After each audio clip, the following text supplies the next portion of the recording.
Hello students, in this video tutorial I'm going to explain you one of the concept which is used in C or C++ language called preprocessor directives. It is one of the most important topic uh, whether we are preparing for the competitive exams. Okay, so now let's be started. The definition of preprocessor directives. Uh, a preprocessor, first of all, we should talk about the preprocessor. A preprocessor is a program that processes out the source program before it is passed to the compiler. That means a preprocessor is a kind of program which process out our source program that we have write in the C or C++ language before passing it to the compilation process. Now, what kind of processing it performs before the compilation process? So we can say preprocessor instructs the compiler to do the required pre-processing before the actual compilation, in which the preprocessor works on the source code and creates expanded source codes. Now, what is the meaning of expanded source code here?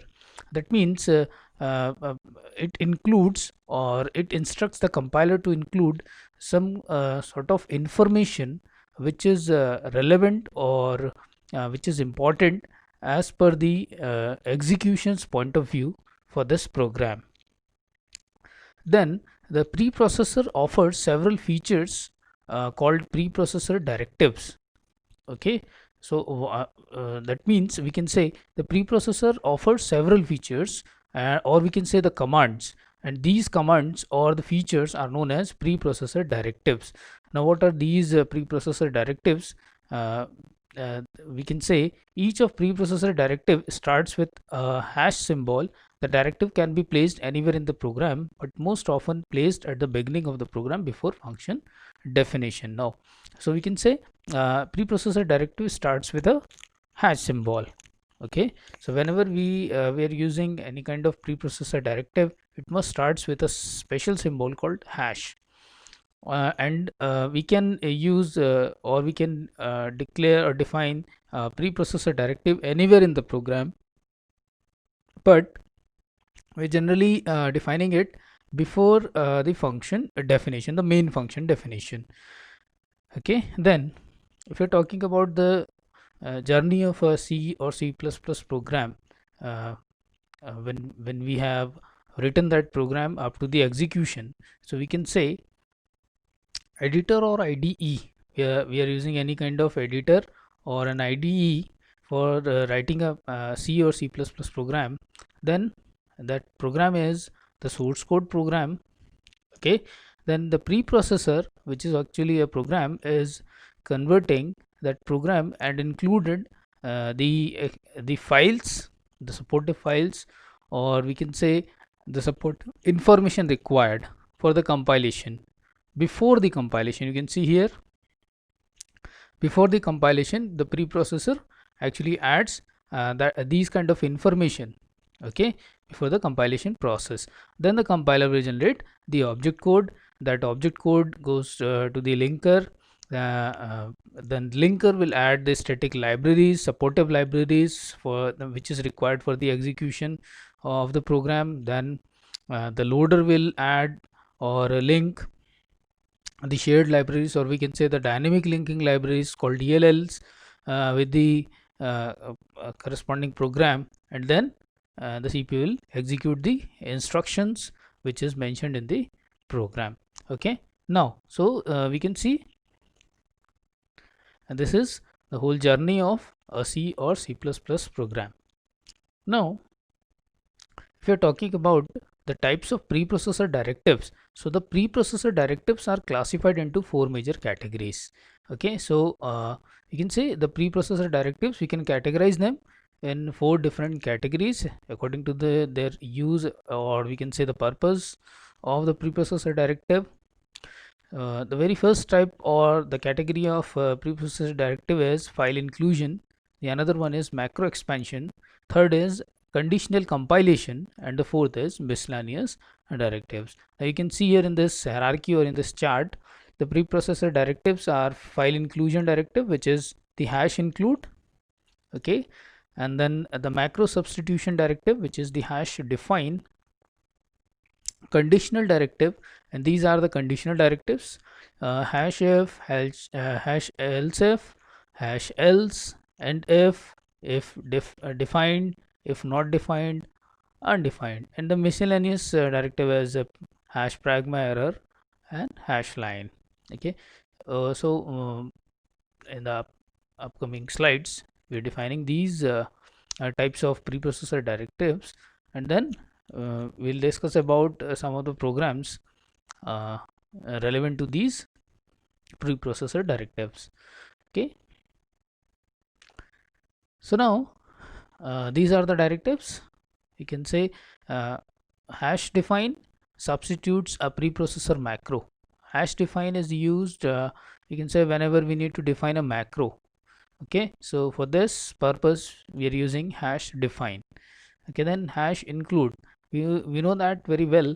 Whenever we need to include the external header file to our program, okay, so we need to we can include it with the help of hash include directive. Okay, and then the hash undefined, it is used to undefine a preprocessor macro. If we need to undefined or we need to redefine preprocessor macro, okay, so for that purpose we can use undefined. Similarly, if defined returns the true if this macro is defined. If not defined, then it will return the value, it will return true. Okay, then if if a compile time condition is true, okay, then hash else, which is the complementary part of if, the alternative for if, else if, else and if. In one statement we can say it as else if and hash and if, ends preprocessor conditional statements, whether we are using if defined, undefined, if not defined, if else. For all of these conditional compilations, we must need to end up with the end if preprocessor directive. Then error, it prints error message on the standard error, we can say, and the pragma issues special commands to the compiler using a standardized method. So these are the types of directives. Okay, then we'll talk about the macro expansion. The macro expansion says, before macro expansion, the one of the type of preprocessor directive is file inclusion. So we know that whenever we need to include a header file before compilation, the compiler will add the header file. Why we need to add a header file?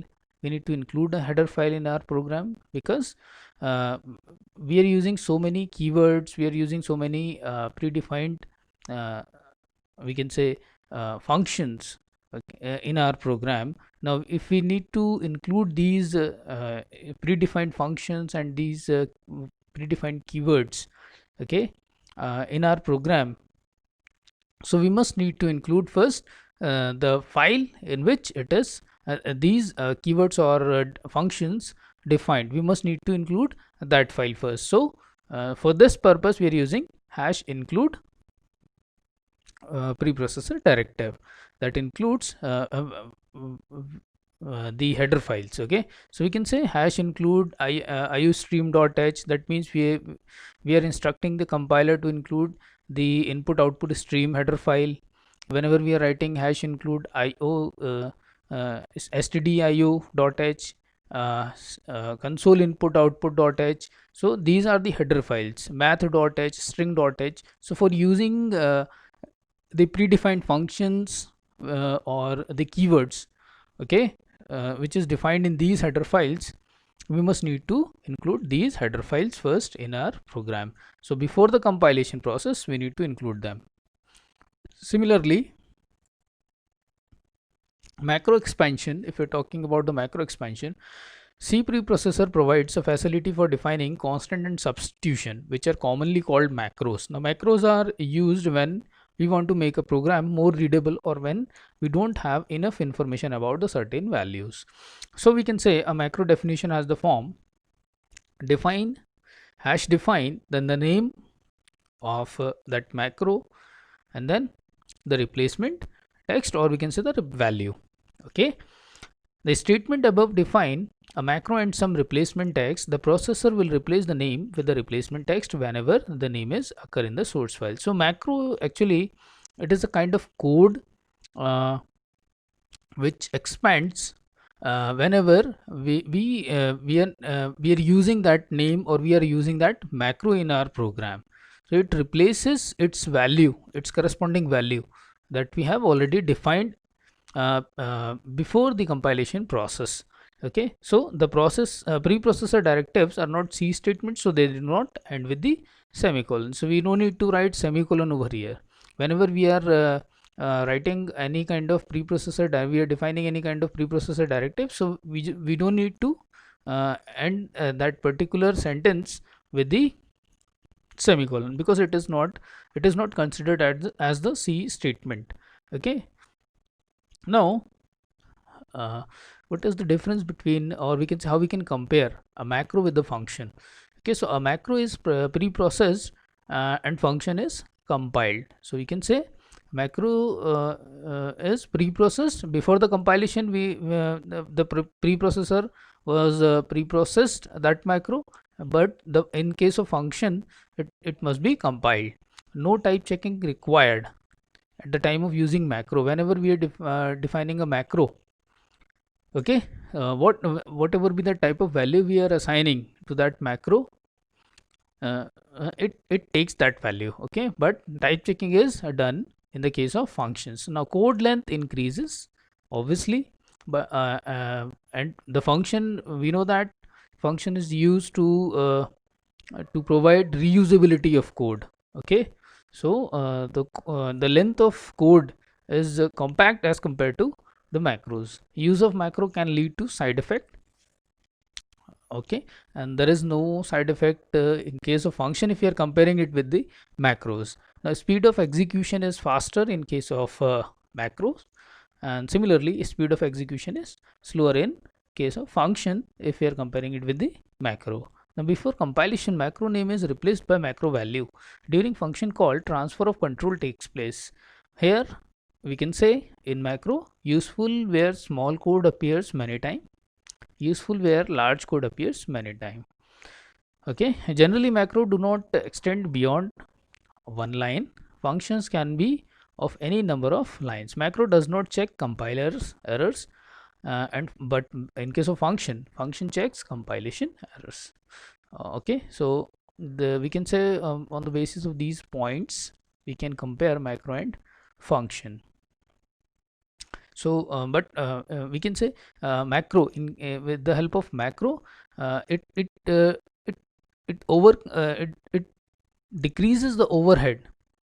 Okay, but in case of function, if you're using functions, so it provides the reusability of code, but it provides overhead to the C code or C++ code. Okay, now conditional compilation. Preprocessor conditional compilation directive causes the preprocessor to conditionally suppress the compilation of portions of source code. These directives test a constant expression or an identifier to determine which tokens the preprocessor should pass on to the compiler and which token should be bypassed during the preprocessing. Now the if and else if directives, which conditionally, these are called the conditional compilations. Okay, why we are using conditional compilation? And the conditional compilation is based on some conditions that, as its name implies, compilation directive causes the preprocessor to conditionally suppress the compilation of portions of the source code.